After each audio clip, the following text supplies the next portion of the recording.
Saska sisters, and this is Indie Horror Junkie. Indie Horror Junkie. Indie Horror Junkie. Indie Horror Junkie. Indie Horror Junkie. Indie Horror Junkie. Indie Horror Junkie. Indie Horror Junkie. We're a panic attack. Indie Horror Junkie. Indie Horror Junkies. Indie Horror Junkie. Indie Horror Junkie.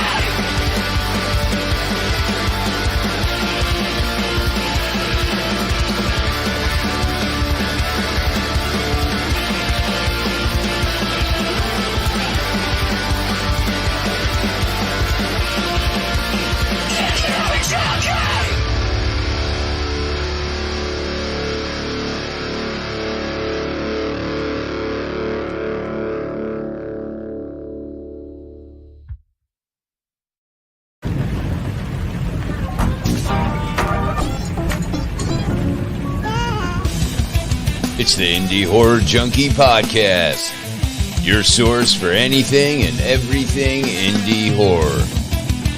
Here's your host, Otis B. Dreads.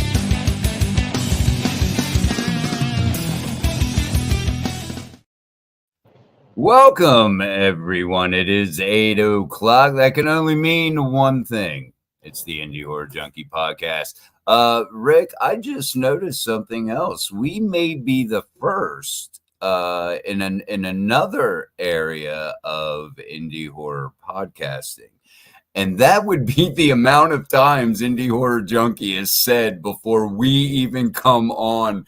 It's got to be a record. Nobody could possibly, get through, at least within the first minute and a half of this podcast, not know where they're at.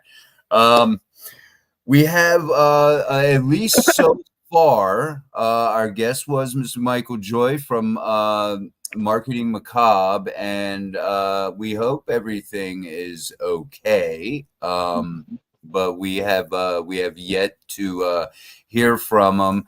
So he could be popping in at any time. But until then, you get these two lovely guys. That's right. We get to finally catch up on all our stuff. Exactly. So the show will go on, basically. What's been going on with you, Rick? Anything before we get into housekeeping? Anything? All kinds of stuff. I mean, since we're going to have like an extended housekeeping here right now, let's go ahead and get into a little bit of it. Sure. Next month, we shoot the wraparound for the Nightmare Collection Volume 3. Very excited about that. We have a new Necro Nancy in the house. You're going to be on board. There's our PA. We're going to have a junkie in the room. Amy will be there. All the junkies will be together. It'll be a beautiful thing. And then on August, we shoot a really cool wraparound that I've been waiting to shoot for a long time called The Turning. I think I actually wrote that before COVID. And we were going to shoot it around that time, but then COVID hit and everything got shut down. So I kind of shelved it. And now I'm going to shoot it. And I figure, let me add this to the Nightmare Collection. And then we have a couple of other shorts that are a part of it as well. We have to have a special Nightmare Collection podcast show one day soon to catch up and have the filmmakers on. That would be cool. Yeah. Just to tease. There you go. Yep. That's our new Necro Nancy right there. Awesome. And Catalina Ariel, she's going to blow that part away. And then we're going to announce all the shorts that are involved. And some of them are some really great ones, including one I sent you today. You need to check out. I can't announce it yet because until we have it all signed, sealed, and delivered or whatever, but we can start the excitement meter rising, Oh, absolutely. I'm going to be checking it out right after the show. Yeah. And anything else? Well, we have the new issue that just came out recently, issue number 9. That's got Kevin and Wendy's graphics. There you go on the front cover. We also have a feature article in there on the Saska sisters and their latest film, The Festival of the Living Dead. Definitely check that out, and some other great films that we want to try and shine a lot of light on. And that's what our magazine is about, just to make sure everybody understands we're here to help you. All the indie filmmakers out there that want to get their film out there, that want to talk about their Indiegogo campaigns, their fundraising campaigns, their startups, anything like that. They want to shine a light on their films. We're your source. From the That's it. magazine, the podcast, the website, anything we can do to shine a light on what you've got going on, that's what we're here for. So hit us up. Let's talk and let's get you out there. Absolutely. And, that makes me want to draw attention to all of the links going down there at the bottom. There's plenty of ways to get in touch with us. One being indiehorrorjunkie.com. Probably the best way, if you do, as Rick said, have a project, anything indie horror related. It doesn't have to be a movie per se. We talk a lot about movies here, but we've also had authors. We've had all different areas of indie horror. Send us a email, indiehorrorjunkie@gmail.com. Send us an email. And send us, your short. I'm sure Ricky, he usually goes through everything. And hey, we'll get you featured in the magazine. You can come on the podcast. You better hurry up and get on the podcast because, man, we book quite a few shows in advance, always working on getting some great guests. And I guess while we're talking about guests, next week, we have Miss Diana Firefly, and here's a funny little story. I had her sister on my own individual podcast a while back. I think it might have been before the Indie Horror Junkie podcast started. I'm not, or it could have been right around in the beginning. Yes, Britt Sellers is her sister, who they are, they have their little what was the name of it? I got the indiehorrorjunkie.com up. Scoffer Studios. Oh, yes. Yeah. And they have Britt just finished a zombie movie. That's what I was talking to her about. So that's going to be like my home turf there, because I've already spoken to one half of them, and Britt was one half of them. Yeah, well, they're sisters though. Gotcha.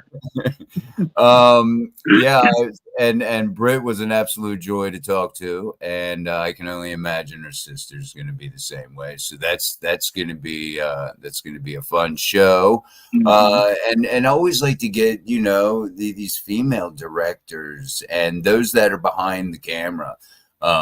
Those are always awesome. Speaking of females and behind the camera, while you're over there at indiehorrorjunkie.com, check out some of our new threads. Everybody likes to wear horror t-shirts and band t-shirts, and your horror t-shirt collection isn't going to be A-list, top shelf, unless you have one of these bad boys in it. That's right.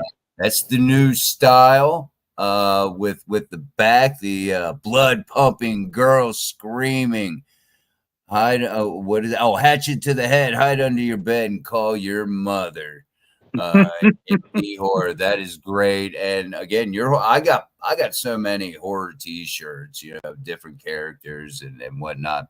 Yeah. And yes, I do have not the new one yet. But not the new one. Oh, no, the new shirt. Yeah, the new shirt. I don't have the new shirt yet. I have, your standard tees, but you know what? It's good conversation starter.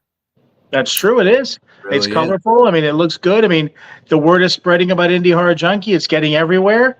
So now you'll be able to go out there and rep, and everybody that walks up to you and say, hey, well, tell me about Indie Horror Junkie. You can be our rep now.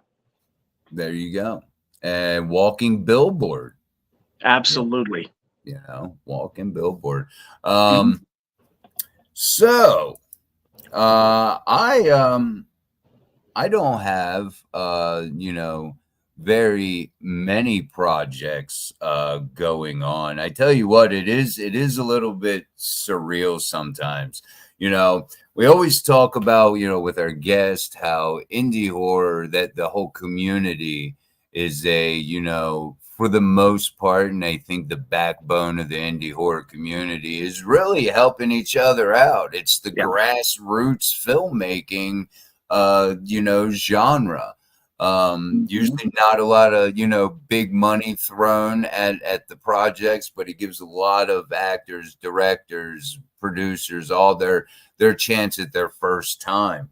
And, where was I going with this? I'm not sure. It sounded good, though.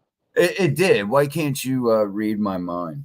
Man, I did. I went on a tangent and completely forgot where I was going with that. Yeah, that's all right. But you are right, though. And that is the one thing that I've really noticed about the indie horror community is that you've got people that rally to the cause. You've got people that are eager to step in and work, whether it be for free or in IMDb credits or whatever, just to be a part of it because they enjoy the horror genre. They enjoy helping other people. I mean, I myself, even though I'm a director, producer, whatever, I've gone and helped on people's sets and held doors and been behind the scenes. I've done that for nothing. I've gone and acted in some films and haven't charged anybody anything just because I want to be a part of it. You never know who you're going to meet on set, the connections you're going to make, the footage you're going to see. Plus also, I'm a sponge. I love going on other people's sets to see how they run their sets, how they film, what they do, because I'm always trying to look for the bigger, better deal for me. Always trying to look for the new angle or the cool shots or how they do things that maybe are a little different than me that I might be able to streamline my process. I'm always learning and loving stuff like that. So to me, that's the beauty of it right there. To me, that's my payment, is just being on there and being able to meet people and see what they do and hopefully incorporate some of that into my productions. Yeah, I think I kind of remember where I was going with that, and because you were kind of speaking on it. It is kind of surreal to even talk about projects because how the indie horror community is I've experienced that to great proportions, literally since starting this podcast. It was a very easy, fun way to network. For me, and that's, I think, is the big thing. And a lot of that networking and guests that we have on, auditioning for a project for a past guest that we've had on. I've had other guests of the show, take and reach out to me about possibly a role. And it's not like I'm a seasoned actor, but I'm interested, and I think people, and like you said, just being on set, just seeing how, things go down, the whole process of it, not, all the little intricate details I was always a fan of, even as a small kid, watching behind the scenes and the making of, and you learn interesting facts and get to see how they did these certain effects that you grew up watching, and now you know how they did it. The one movie that comes into mind is Jaws, the making of Jaws. I mean, that I was really blown away at how much work and all of the problems they had with the shark is become absolutely, synonymous with that movie. I think pretty much everyone knows about all the problems. Right. But to that point right there, one of the things I've noticed, and I've had this happen with me as well, so many times you'll have an issue, whether it be somebody not showing up or something falling apart or having to replace somebody or do something different or whatever. And normally you would think like, oh my God, that's going to bring everything to a crashing halt. But more often than not, you find out that what you ended up having to do to resolve that issue ended up creating something that was better than what you had before. Case in point with Jaws. They had the shark was supposed to be a big part of that movie. They were supposed to visualize it and they were going to show it and do all kinds of things. And because they had so many issues with the shark, they were rewriting the script and adding more dialogue scenes and stuff just to cover up for it. And those dialogue scenes, to me, is what makes that movie iconic.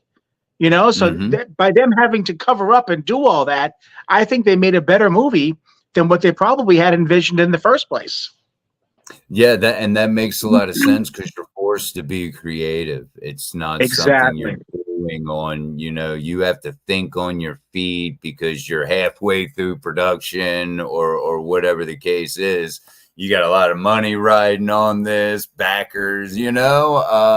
There is a lot involved there. So you got to think on your feet. You become more creative to speak to that. Rob Zombie has also said that he would, with a smaller budget, it forces you to create things that, would have otherwise just been handed to you, with a lot of money. But it forces your creativity juices to flow when you can't just throw money at certain things. Exactly. And a lot of indie filmmakers do not have the money, thrown at them. They're either coming out of pocket. They're relying on Indiegogo campaigns. They're doing whatever they can do to raise the money. And I think that's what really makes indie, films so great is that they're taking a little bit of money and they're so much more creative. I think a lot of the ideas that are coming out of the, indie horror is fresh. It's new, or, that you're not getting the same dribble that I think you get from Hollywood, especially in the horror genre. Well, with Hollywood, to me, Hollywood's always going to be about the money. It's going to be about the money, and it's going to be about the numbers. So that's why you see so many reboots and sequels and prequels and this and that, because what they're trying to do is tap into an already built-in audience. Yeah. If they make Hellraiser 75, every fan of Hellraiser is probably going to be interested and probably going to watch that movie. So they know they don't have to market it as heavily, and they know they've got a built-in audience. So it's easier to do that. What happens, unfortunately, with that is that most people just use that as a cash grab. They figure, okay, I'm going to go ahead and make this movie, which is a popular movie or whatever it is. I don't even really have to put together or research and write a really cool script and try and bring up a cool new concept or whatever, because the fans are already there. Let me just throw some blood, throw some naked actresses and stuff like that on there, push the story forward and stick it out in the theaters, and there you go. And then also with Hollywood, you've got the studio process. So many times I've heard of directors putting together movies and sending it to the studio, and then the producers just tear it apart. They recut it. They do different things here. They have them reshoot this to what they think they want. To me, it's like you hire this director, okay? Like say it's Mick Garris, okay, which is one of my favorite directors. You hire him. The reason you hire him is because you love his vision. You love what he pitched you. He came to you and told you, this is what I would do with this movie. And you thought, wow, that's great. Let's hire him. Let him bring his vision to life. Let him put what he wants, what he sold you on, to life and put it on screen. Instead, they get a bunch of suits that probably aren't even fans of the genre going in there and doing this. And so many times you hear about movies tanking, and then you hear directors coming out and saying, well, that wasn't my film. They chopped it all up and did whatever they want to. And then you'll hear a director's cut come out somewhere, and the director's cut's so much better because that's the guy you hired to do it in the first place. So to me, that's what's indie film. You don't have that process. You don't have producers that are going to go in there and redo it. You don't have people looking for cash grabs because we don't have any cash. We're forced to be creative.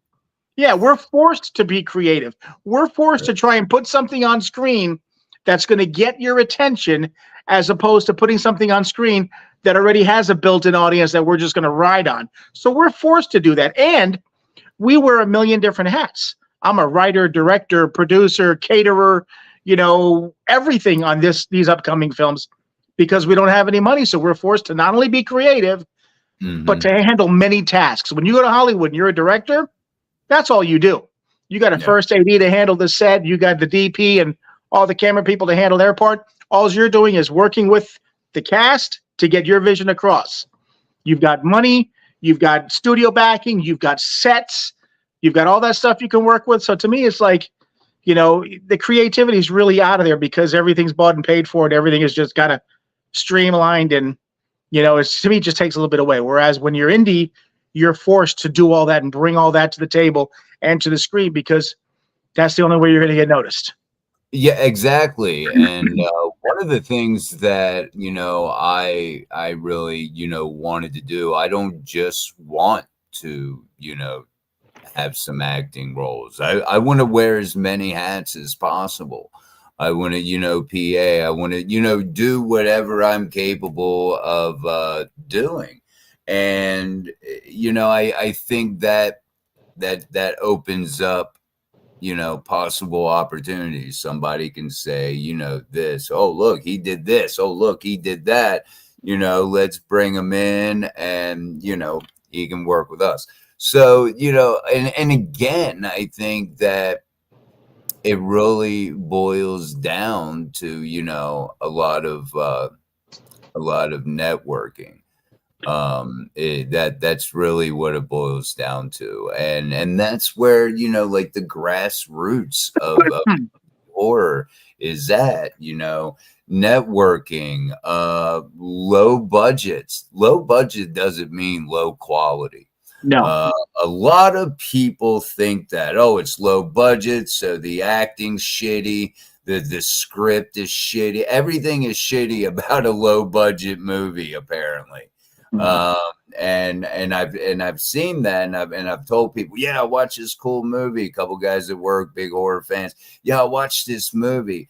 Oh yeah, and then I'll mention, yeah, it's a lower budget indie film, and then you can just see the nope, kind of come over their face, and it's like, no, this they lump it all into low quality filmmaking, and sure. Just like big budget, there's shitty big budget movies. I'm not saying that every indie project is top notch indie material. Some suck, some don't. It's with anything that you do. It is.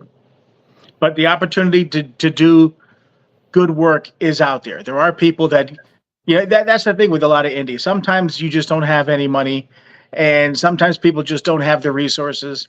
And to me, like with my film festivals, I've had plenty of films that I've looked at and thought like, wow, I don't know what, but I also look at it and say, like, even if it didn't appeal or inspire me or I didn't like it, for say, okay, that person still spent days, weeks, maybe their whole bank account, bringing all their resources and all their friends together and work their asses off 10, 12, 14 hours a day to film, to put it out there. So I prided myself on trying to give everybody their 15 minutes. I put movies up there that I really thought like, okay, well, but this person deserves to have their chance. And I've seen it where there's been movies that are really, really, I thought, poorly done, but it could be because they're amateurs. It could be because they're young. They don't have that experience. And maybe this is their first movie, and who knows what they're going to grow into. But what made me excited was sitting in that theater and seeing that filmmaker come in to watch his movie, and seeing his parents come in and his friends and his relatives come in to watch that movie, and them all applaud and talk about it. That's a special feeling, you know what I'm saying? So you forget about the movie at that point or whatever, and you applaud the effort, and you applaud the balls it takes and everything else to go ahead and make that movie, because it's an undertaking. I know it. I've done it for many, many years, so I know what it's like. And they deserve, after all they've done, to see their movie on screen, to have their chance to talk about their movie, to go there and do the photo shoots and everything else. That's a beautiful thing. And every filmmaker, no matter what they do, deserves that opportunity. And I'm just glad that I could bring it to some of them. Yeah, exactly. And it makes it hard to take and judge the films, because you do think that way. It's like, man, this you take all those different variables into mind, like, okay, well, maybe it is a first movie, and not everyone's first movie is probably 9 times out of 10 gonna suck. Oh yeah, I have many of them. You have many first time suck movies. Many first time suck movies, yeah. But you do go ahead. I was going to say, in talking about what you're just mentioning there, when you're running a film festival, it's a little harder because you're not just thinking about the films that you're bringing in and trying to give people their opportunities. Because we get sometimes flooded and inundated with, movies that come in that we can't screen them all. I've only got 1 day for this festival or 3 days for this festival, 7 hours a day. So you just can't screen them all. So you've got to shave them down. And what you do, you can't really do it because of, your thoughts on the film.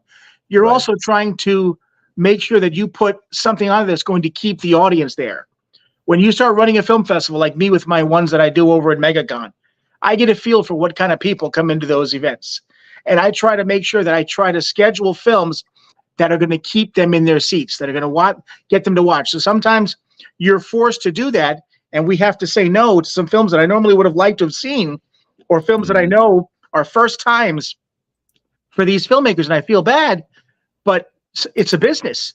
You've got to put something out there that the people are going to want to see, because those are the people you're going to want to see again next year. And they want to know that, hey, I went to this film festival and had all these engaging movies and stuff like that. I can't wait to see what they put on screen next year. So it's a tough situation, but you still try to make the best call you can with as many people as you can, because that may be the only chance they get to see their movie in the big screen. If I can bring it to them, I'm going to do it. Yeah. And Mr. Nanners is chiming in there. Yeah, he's I get an A for effort. It's director Morgan Wellborn from the Helvira series, Helvira on the Run, Helvira's Haunted Asylum. Of Finishing Funds is the Indiegogo. I'm looking. I'm guessing this is still going on, because we did make our stretch goal. I was looking. But, nice. Didn't you have a little acting gig in that movie? I did. I was Dave the Stoner. I actually did some dual roles. Dave the Stoner and Lord Zyklon 7, Helvira's personal bodyguard. Wow. So yes, that was actually, my very first acting. And as we were talking earlier, giving people a shot, could go either way. It could find a diamond in a rough that works perfectly for your project, or not.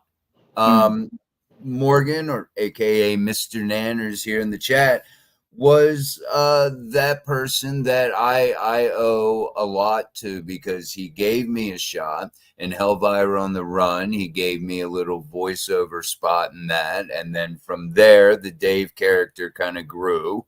And I owe a lot to him, and I'm very grateful. Just like I've mentioned before, I'm very grateful for the Junkies and everybody that I've met and been able to network with through the podcast. So, and that's proof right there that what we were saying actually works. It's amazing what a little bit of networking, a little bit of reposting other people's projects. A lot of us are strapped for money. I'm in the process of trying to buy a house, so I'm strapped for money. But one thing you can do is you can share that around. We say this almost every episode, it doesn't take anything to hit that share, post it to some, groups and their people, whoever. That's all it takes sometimes. And, I'm very thankful that a lot of people do. I try to do it, whether people do it back or not. If I see a project, I'll share it over there at Indie Horror Junkie on Facebook. I'll share it to, my Night of the Living Dreads on Facebook. I'll just share it around, because who knows? It may land in the hands of somebody who's like, hey, that is a really cool project. Let me take my wallet out. I want to support this. I back this. And you never know. And that's really what it takes, in indie horror. But it's exciting. Yeah, it's a crapshoot because you don't have money being thrown at you. But it's got a little, bit of excitement there, making a big movie with little funds.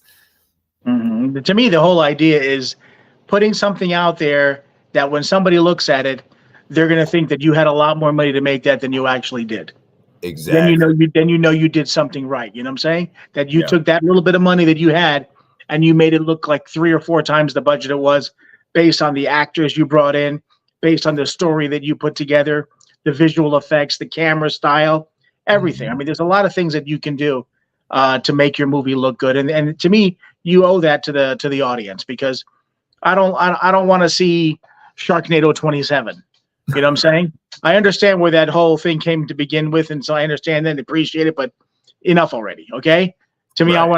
I want to see something good. I want to see people start doing some creative stuff and start bringing unique things to life. And that's where the indie horror genre really, to me, can take off, because that's where you're seeing all the originality. That's where you're seeing all the creativity, because we don't have the rights to Halloween.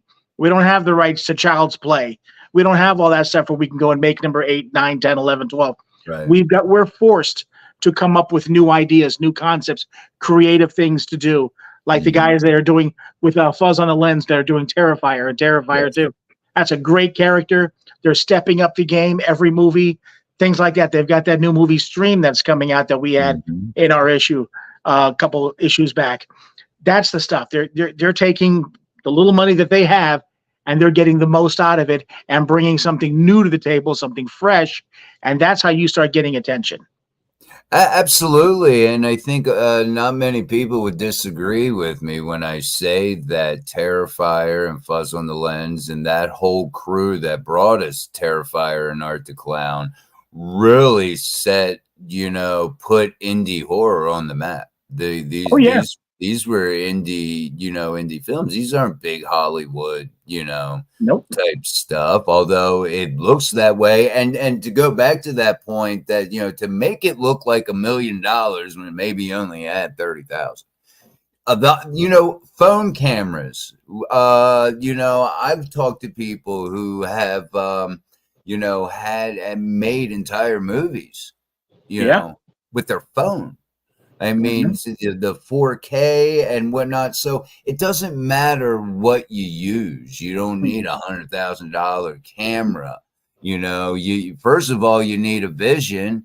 The camera, you can deal with that. Again, pull it out of your pocket. You probably got one in your pocket, and see how that goes. But, it can all really make it look like $1 million when the editing. Would you find that to be true? But editing is really where that all comes out. Editing is a big part of it, because there's so much you can do nowadays. And if you just go back 5-10 years or whatever it is, the landscape's changed so much with the plugins and stuff like that people can bring all kinds of things to life, the background, everything. But on your point there about like the phone cameras, absolutely. There's big time Hollywood directors right now that are making movies on their iPhone. Now, of course, they've got not just your standard iPhone. They've got the deluxe iPhones. They've got special lenses and stuff like that. So they're adding a lot of accoutrements to that to get what they need. But at the end of the day, when you're looking at the indie filmmaker, if that's what you have, then understand, before you start writing your script, before you start putting your film together, look at what your resources are. Look at what your equipment is. Okay, I've got an iPhone, this for sound, this and that, or whatever, and write to that. Maybe you want to do a found footage movie or something like that if you're going to shoot it with your phone as opposed to a camera. You look to your resources, understand what it is you have, and play to your strengths. Write to what you have, and incorporate it that way. And then really it all depends on the story you put together, the shots you put together. I cannot stress enough preparation. We did the clock, and the clock was supposed to be, when we first put the clock together, we were told that the model that we wanted to stick to was, we're going to have maybe 4 or 5 characters, 1 to 2 locations tops, and we're going to have 5 days to shoot. Okay? That's all we got, because we had a very small budget. So me, being the guy that likes to stick to the plan, I wrote a script that had 32 characters and 7 locations. Okay? And we still shot it in 5 days. Okay? The only way we could have got that movie done in 5 days was because we spent months preparing, breaking down the shots, rehearsals, table reads, everything we can do, so that way the moment you walk on set, you know exactly what you got to get done. You got everything planned out, and you bang, bang, bang, bang, bang, and do everything. You optimize your script as much as possible. That way you can get everything done. And I'll admit we had a couple of long days. I think one day we were there for like 19 hours on set. And to me, it's like, that's great because I just love being on set. But you got to also remember everybody else may not love being there all that time as well. So you have to optimize. You have to get everything you can done. But we got it done in 5 days. We were wrapped in 5 days. We did go back and film a couple extra scenes after the fact. But the main movie was shot in 5 days, and it does not look like the budget that we had. I thought it came out really, really well. I've been getting compliments left and right. It just got worldwide distribution through Bayview Entertainment. So, I mean, it can be done. But like I said, play to your strengths, know what you have going in, right to that, and do as much prep work as you can. Don't rush it. Do as much prep work as you can. So when you get to set, everything is laid out. You know exactly what you got to do, when you got to do it, how much time you've got, and everybody's ready. Everybody knows their job. Everybody knows what you expect. No time's wasted. Don't sit around talking to people, having a beer, flirting with the lovely ladies. None of that stuff. It's time for business. Get in there and get it done, and you can do it. You know, I think a really key point that I took out of what you just said was playing to your resources. Yes. And I think that seems to be the most important thing. Don't write a script that your vision would take, $250,000 to make. Yep.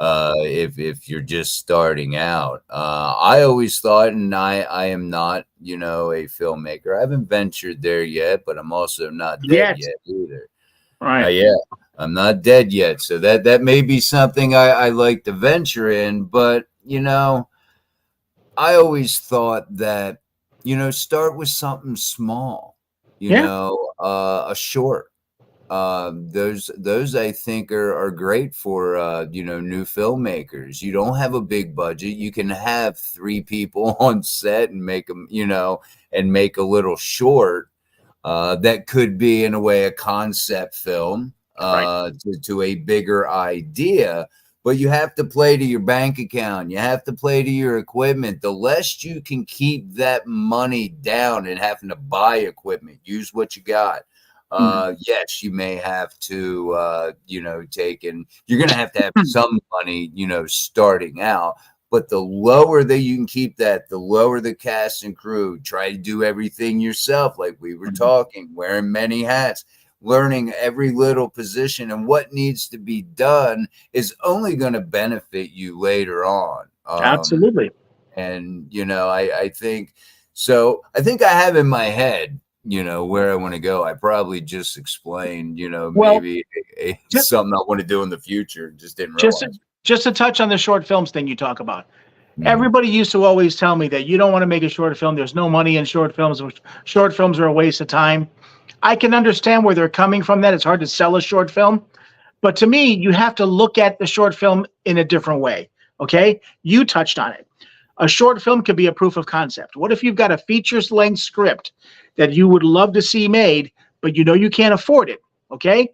You could write a 5-10 minute proof of concept, whether it be one scene or whether it be a short version of that script or something like that, that you could put together. You could film on your budget with the resources that you have, and then you could use that when you go to pitch your film. Hey, this is what I have in mind. If your proof of concept looks great, a lot of movies get picked up because of stuff like that. Yeah. Short films can also get put onto anthology projects like the Nightmare Collection.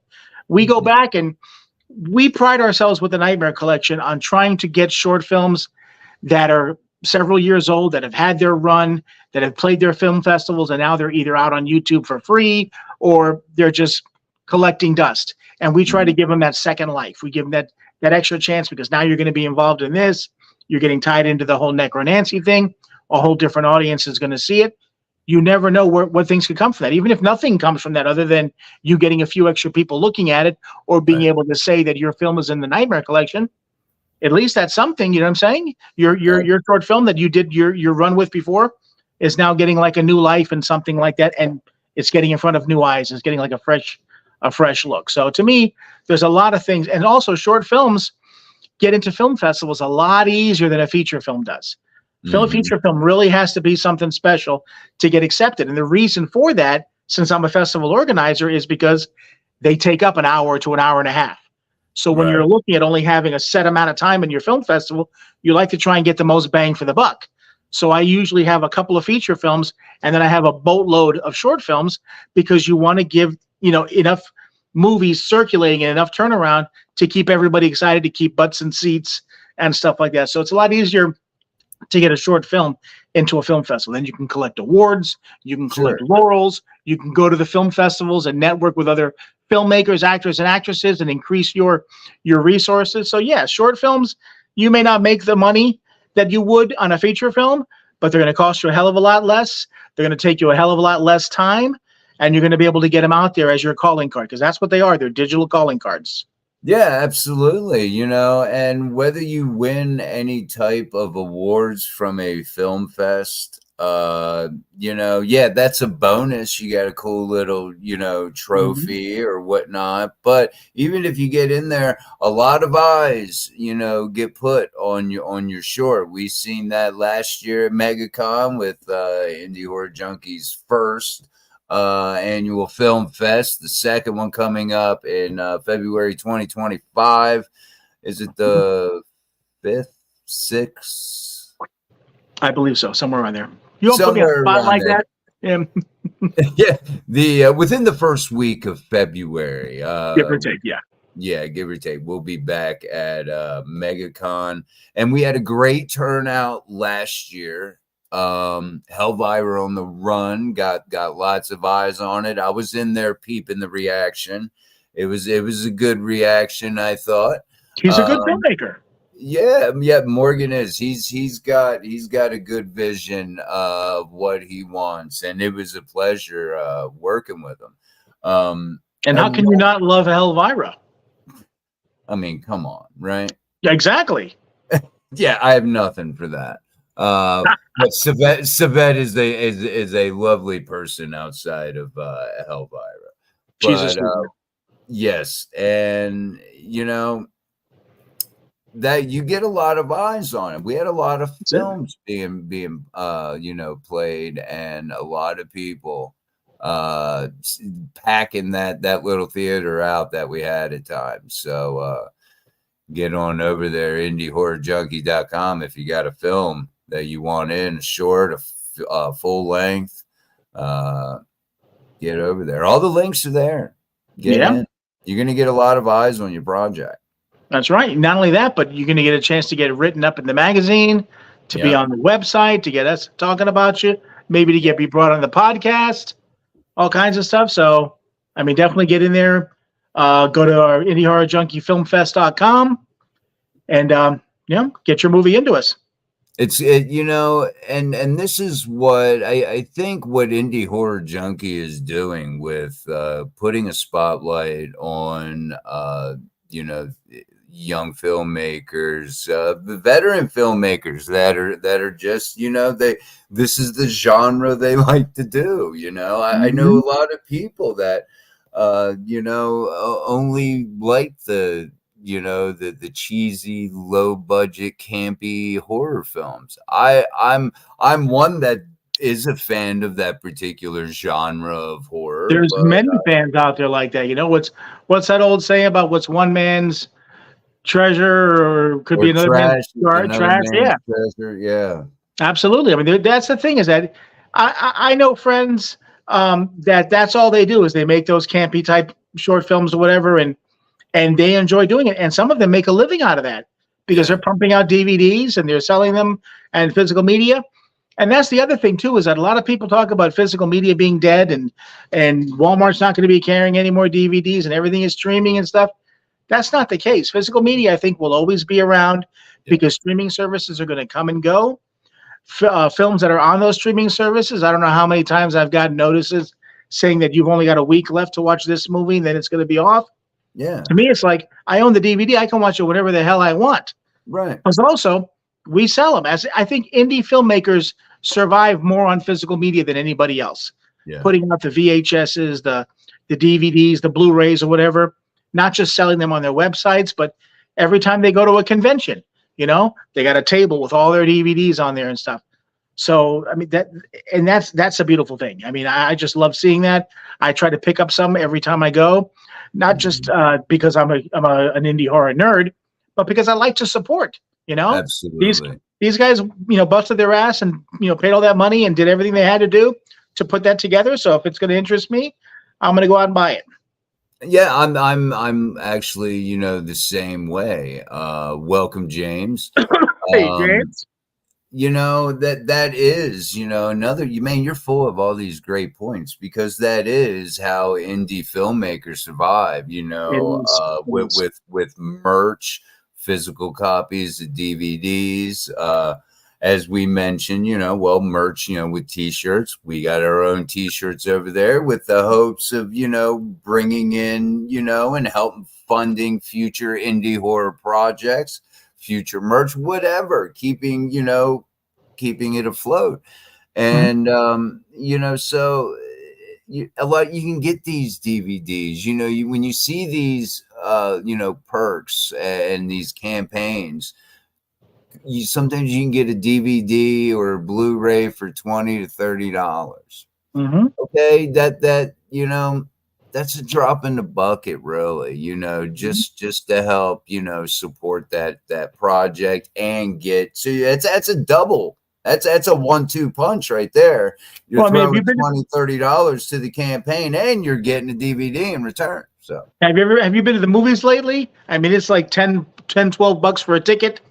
You throw popcorn, a drink, or whatever it is, and you're down $50 just to watch a movie. Here, you can go and spend less than that on somebody's DVD, and you can watch it over and over again. So it's just a drop in the bucket in the grand scheme of things. But it's not just you helping that filmmaker by purchasing their film, but it's also you helping their ego, helping them feel better, patting them on the back, saying, "Hey, I appreciate what you did. Let me support you." And pick up your DVD or your T-shirt or your movie poster or whatever it is, and talk about you on the podcast or in the magazine or whatever the case may be. And hopefully that stuff will get reciprocated, But that's the thing, is it's a tight-knit community. And I have seen people come out of the woodwork to help other people on their projects or supporting them by buying DVDs. I did a film festival several years ago with one of my good friends, Joel Weinkoop. And Joel, I think, has just recently did his 200th movie that he's done, okay? Wow.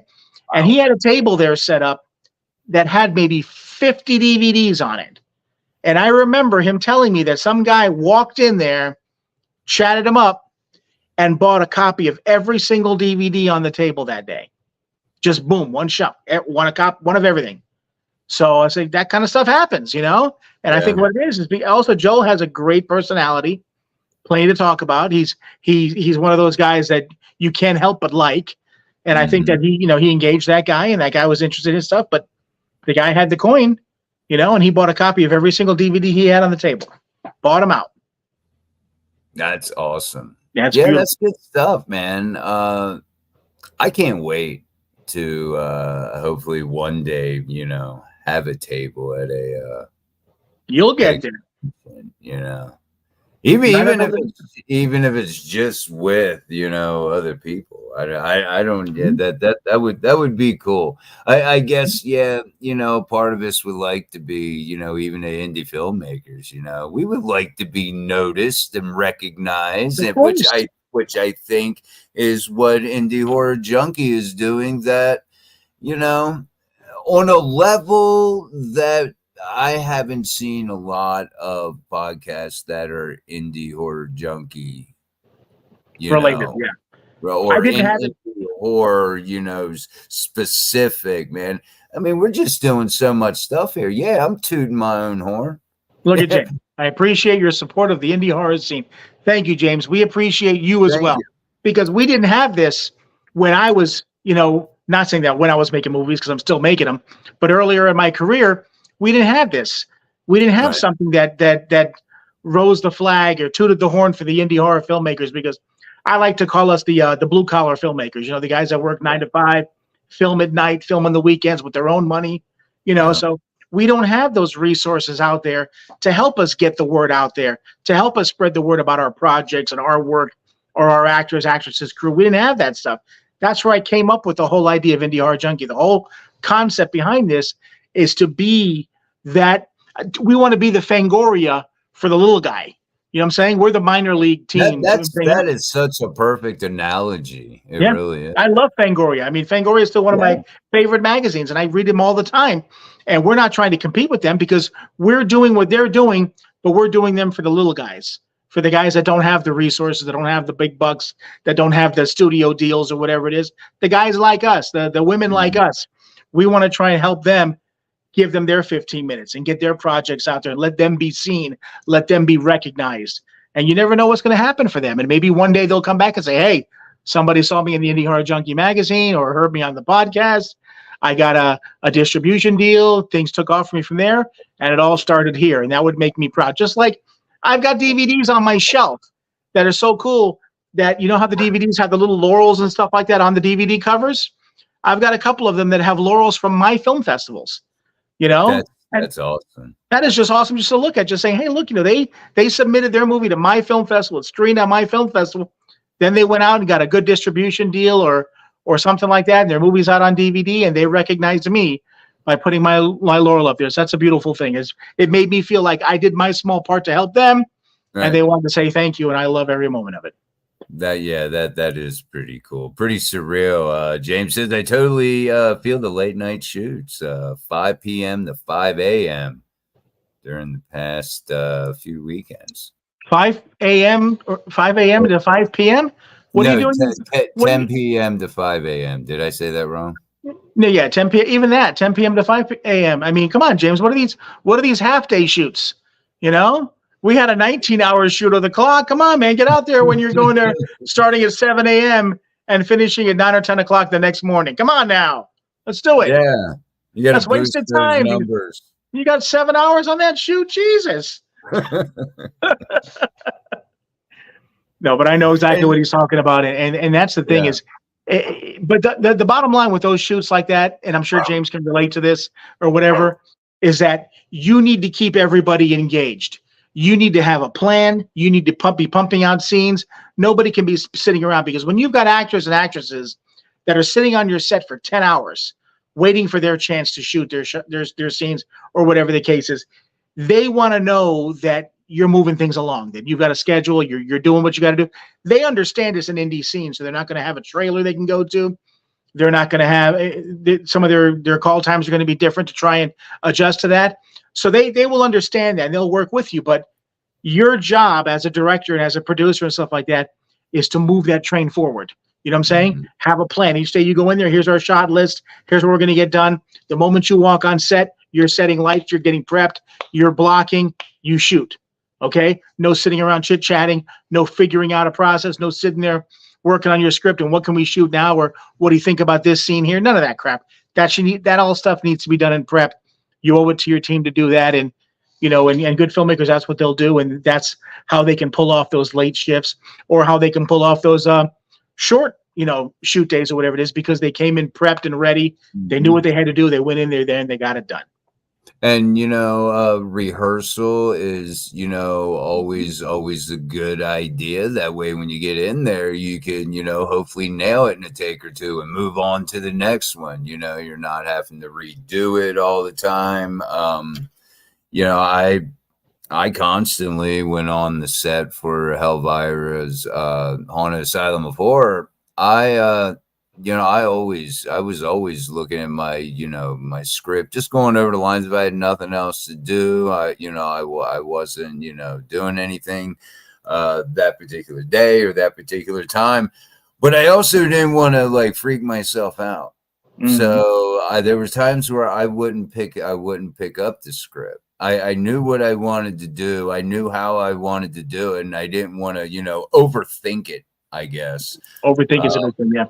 Yeah, James says we got an incredible, motivated, and dedicated team that believes in the film and makes shoots too easy, and that's always a great point. Yeah. I mean, when you can have a team that, you know, crew, cast that can pull together, that sees their vision, that's all thinking the same way. That's exactly. magic. Yeah, that will help. That in preparation will definitely help move your shoot along, and you can take and have 32 characters in 7 locations and do it in 5 days. I don't recommend that for anybody, Don't but it can be don't done. recommend that. Yeah, but it can be made done. it happen, and you know you can kind of hang your hat on that you can do it if need be. But like James said, having a team behind you that everybody has got the same vision, everybody's dedicated, everybody's motivated, which means everybody is working towards the same goal instead of just there, me, doing their time and getting offset, or bringing the production down by chatting with other people and taking people away from set and just thinking it's just party time. Like James said, you get people that are all like that focused. That's where the magic happens. And that's a beautiful thing because you got everybody moving the train forward. And that's usually when the best work comes out. And that's what I always strive to. That's why when I do my movies, I try to, from the different sets that I've been on, the different people, you get a feel for who's going to do what, who shares your vision, who's going to go bend over backwards and get whatever you need done. And those are the people you try to surround yourself with, like Amy. You know, I met Amy through the films and stuff. And Amy, I know, is a dog. She will just go at it and do whatever you need and get whatever you need done. And she's an amazing actress. She's a beautiful person. And I just love being around her. To me, the feeling that you get on set when you're working with people that are all by your side and all clicking at the same level and looking and have the same vision, that's just a special feeling. And that kind of what you talked about earlier, or that I heard earlier, is that when you go to wrap, that's one of the hardest things, is knowing that, yes, you're done and it's exciting that you're finished. Now you get to move on to post, but you're going to miss coming to set and being with those people. You know what I'm saying? It's like saying goodbye to family members, you know? Yep. You know, it's that crash, you know, after you're done. It hit me hard. I got used to being around these people, and I was fortunate. I was not the only first timer. There was a couple of us that were, you know, first time in front of the camera, and that mixed with people who have done it before was a good combination. We were cast and crew.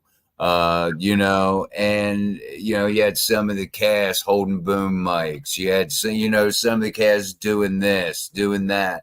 And that is one thing I can say that we did have on that set, was dedicated people, you know, motivated people. We were all behind Morgan on this, you know, what he had going on. I think if anybody's seen Helvira on the Run, you know what kind of humor is going to be in it. And it is going to be that campy adult humor. So, you know, it was just really a great experience, and you're not going to get it that way all the time. I've been warned, but it was nice to get it on the first set that I was on, because, you know, it made me want to go back. I was bit by the bug immediately after that wrap. I was like, I want to get back on a set, and it really didn't even matter whether or not it was in front of the camera. It's like a drug, isn't it, Otis? It really is. Yeah. I mean, so you're a true indie horror junkie, is what you're saying, right? Oh, I'm saying it. I'm saying it loud and proud. Here we go. I can't wait to the next set I'm going to be on is going to be yours. That's right. Nightmare Collection. You get a taste of that. Yeah, doing some PA work. I can't wait. I hear it's a hectic job. I've done my research.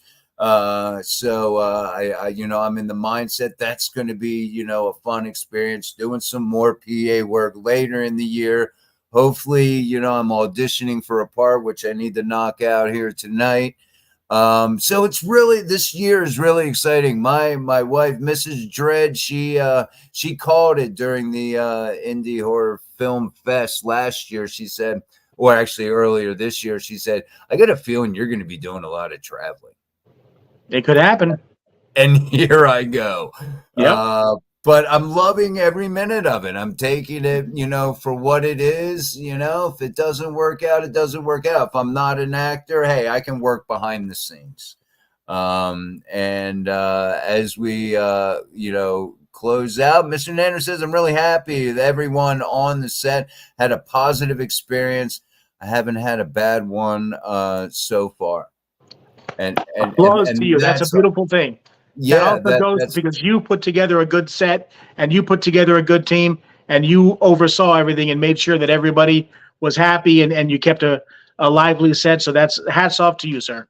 absolutely. And Morgan was one of those types where, and I did it with my character. Hey, can I add in this on this line? I think it would just come across, funnier or this or that.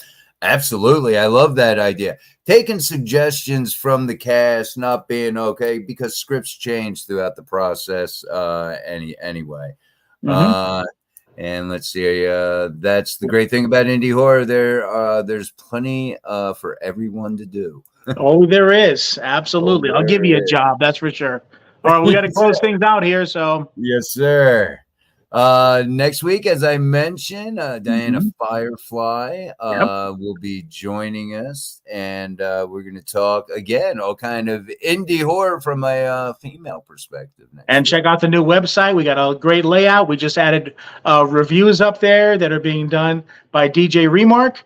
So definitely check it out. We're ever expanding and trying to find new ways to help you get the word out about your projects. Absolutely. Hit us up on YouTube, subscribe, Facebook, get your film into our next film fest, IndieHorrorJunkie.com. You can get to it from there. And, well. Thank you, James. What did James say before we close out? Thanks. All right. Hey, you're very welcome. And thank you guys for joining us live as well as watching later on. And we're also, I'm glad I just remembered, Buzzsprout. Oh, yeah, that's right. Good call. You go over there to Buzzsprout. We are now, you can listen to us audio only. You can feed the need on the go. Spotify. We're on iHeartRadio. We only have the first 6 episodes up there now. We'll get more as they allow us to put up more, and we'll start getting slowly caught up. But now you can listen to us on the car or whatever it is and get your fix. There you go. And Rick, you want to take us out, sir? Yes, sir. All right. Thank you guys for joining us, and we will see you next Wednesday.